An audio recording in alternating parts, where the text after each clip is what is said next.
কয়েকটি ভুলের কারণেই আমাদের প্রোফাইল এবং পেজের রিচ দিনে দিনে কমে যায়।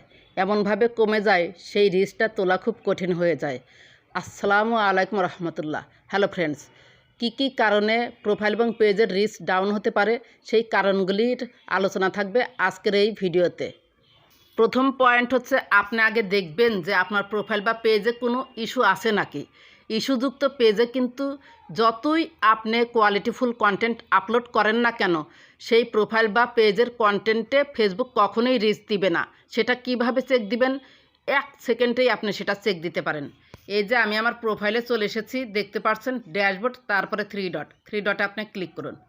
এরপর দেখতে পাচ্ছেন প্রোফাইল স্ট্যাটাসে আপনি ক্লিক করুন। এরপর দেখতে পাচ্ছেন এক নজরে এমএসটি ছড়াইতে পারবেন, টিক চিহ্ন, recommendation active, monetisation active, marketplace active থাকলেও চলবে, না থাকলেও চলবে। যাই হোক, যাদের এই 3টি পয়েন্ট, এই যে সবুজ টিক চিহ্ন, রিকমেন্ডেশন অ্যাক্টিভ, মনিটাইজেশন অ্যাক্টিভ আছে, তাহলে ঠিক আছে। আর যদি এখানে কোনো ধরনের ইস্যু, সবুজ টিক চিহ্ন, রেড সিগন্যাল, রিকমেন্ডেশন অ্যাক্টিভ নেই, মনিটাইজেশন অ্যাক্টিভ নেই, তাহলে কিন্তু আপনারা যতই ভালো কন্টেন্ট দেন সেই কন্টেন্টে কখনোই ফেসবুক রিচ দিবে না, আপনি রিচও পাবেন না।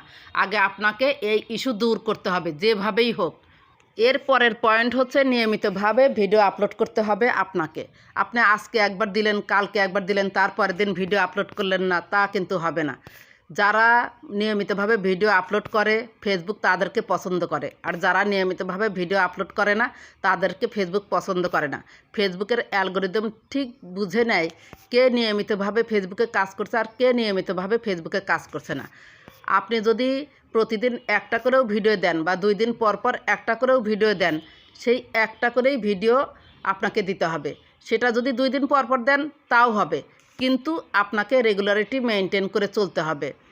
আপনি যদি প্রতিদিন 2টা ভিডিও দেন বা 2টা রিলস, 2টা পোস্ট দেন, যেভাবেই দেন নিয়মিতভাবে আপনাকে কাজ করতে হবে। প্রফেশনালদের ফেসবুক ভালোবাসে, নন প্রফেশনালদের ফেসবুক ভালোবাসে না।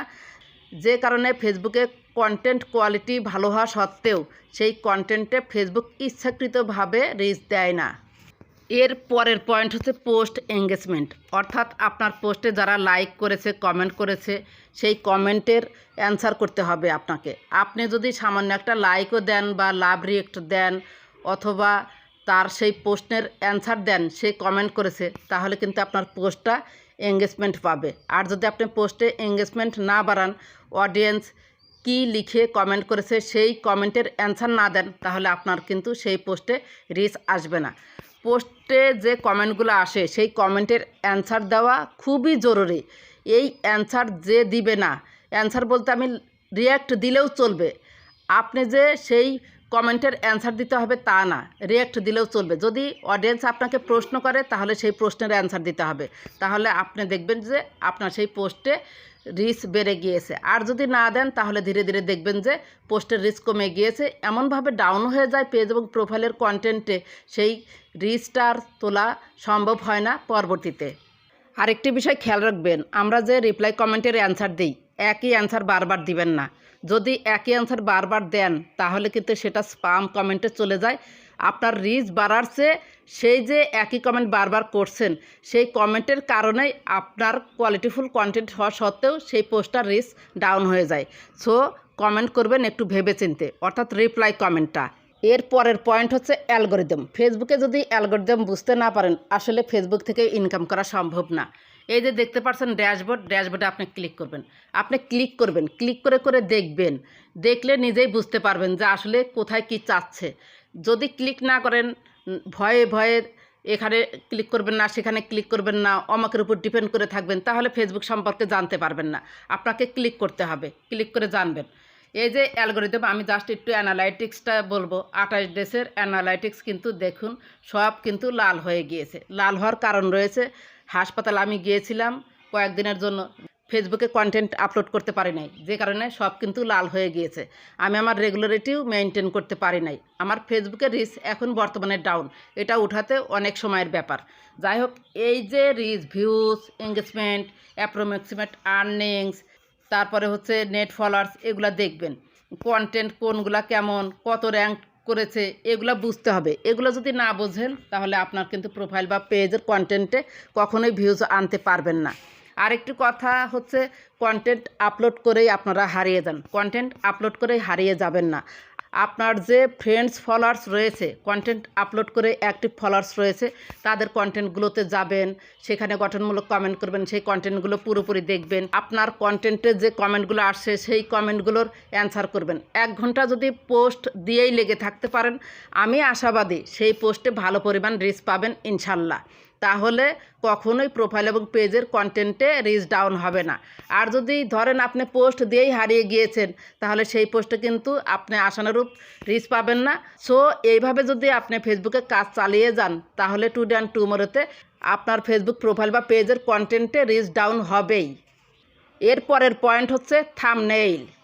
এই যে দেখতে পাচ্ছেন, আমি একটা পোস্ট করেছি, রিলস হোক আর হচ্ছে বড় ভিডিওই হোক, সেখানে আপনারা একটা খুব সুন্দর থাম্বনেইল আপনারা সেট করবেন। এই থাম্বনেইল দেখে যেন অডিয়েন্স আকৃষ্ট হয় ক্লিক করতে, এবং এখানে কিছু লিখে দিবেন, কিছু একটা লিখে দিবেন, একবার সম্পূর্ণ লিখে দিবেন না, আগ্রহ প্রকাশ করার জন্য কিছু লিখে দিবেন যেন ক্লিক করে। আর যদি আপনি টাইটেল অথবা এই থাম্বনেইলে ভিডিও বা রিলসের মধ্যে কি আছে তার সারমর্ম যদি আপনি এই থাম্বনেইলে লিখে দেন বা টাইটেলে লিখে দেন, তাহলে কিন্তু সেই পোস্টে রিচ আসে না। এটা একটা টেকনিকটা অবশ্যই আপনি মনে রাখবেন।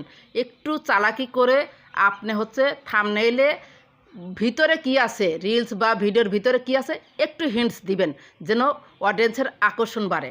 আর টাইটেল দিবেন, সুন্দর একটি ছোট টাইটেল দিবেন, ভিডিও রিলেটেড 5টি হচ্ছে হ্যাশট্যাগ দিবেন। পোস্ট রিলেটেড 3টি বা 2টি দিবেন, এবং পোস্ট রিলেটেড ছাড়া বোনাস পাওয়ার জন্য সেখান থেকে ট্রেন্ডিং টপিকগুলোর থেকে হ্যাশট্যাগ নেবেন 2টি বা 3টি। এটা গতকাল বলেছি, আজকাল এটা নিয়ে বলতে চাচ্ছি না। যাই হোক, বুঝতে পারছেন যে টাইটেল, থাম্বনেইল, হ্যাশট্যাগ এগুলো অবশ্যই দিতে হবে পোস্টের রিচ বাড়ার জন্য। যদি এগুলো ঠিকমতো না দেন, তাহলে সেই পোস্টে আপনি কখনোই আশানুরূপ রিচ পাবেন না। এর পরের পয়েন্ট হচ্ছে আপলোড টাইম। আপনাকে বুঝতে হবে আপনার অডিয়েন্স কখন অ্যাক্টিভ থাকে।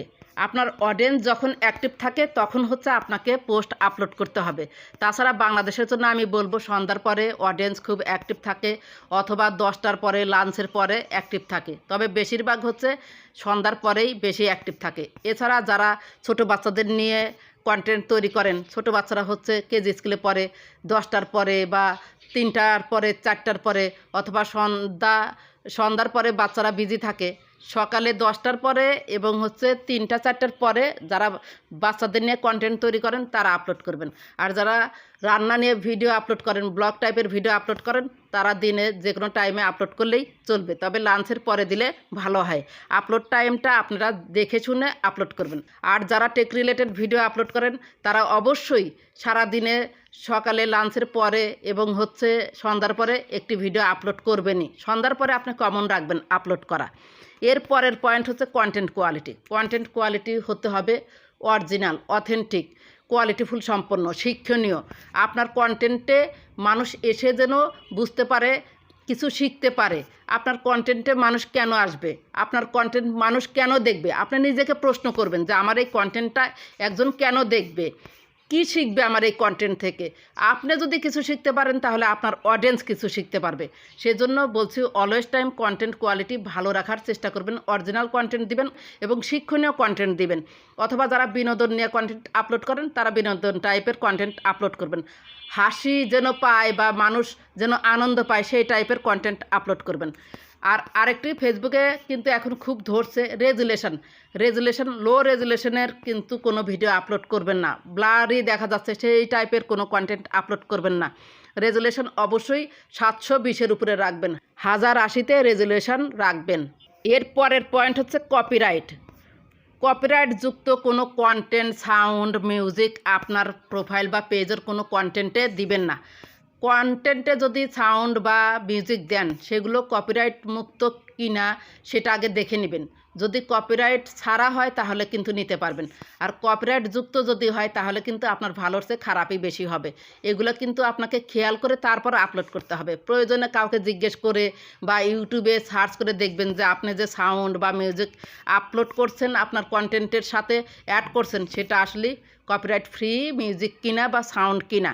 এছাড়া কোনো কন্টেন্ট কপি করে নিয়ে আসলেন, ডাউনলোড করে নিয়ে আসলেন, ইউটিউব থেকে ডাউনলোড করে নিয়ে আসলেন বা অন্যান্য জায়গা থেকে ডাউনলোড করে নিয়ে আসলেন, সেগুলো নিয়ে আসার আগে খুব সতর্কভাবে নেবেন। কপি করা কন্টেন্ট যদি একবার ধরা খেয়ে যায় তাহলে কিন্তু সেই প্রোফাইল বা পেজের রিচ এমনভাবে ডাউন হয়ে যায়, আপনি সেই রিচটা তুলতে পারবেন না।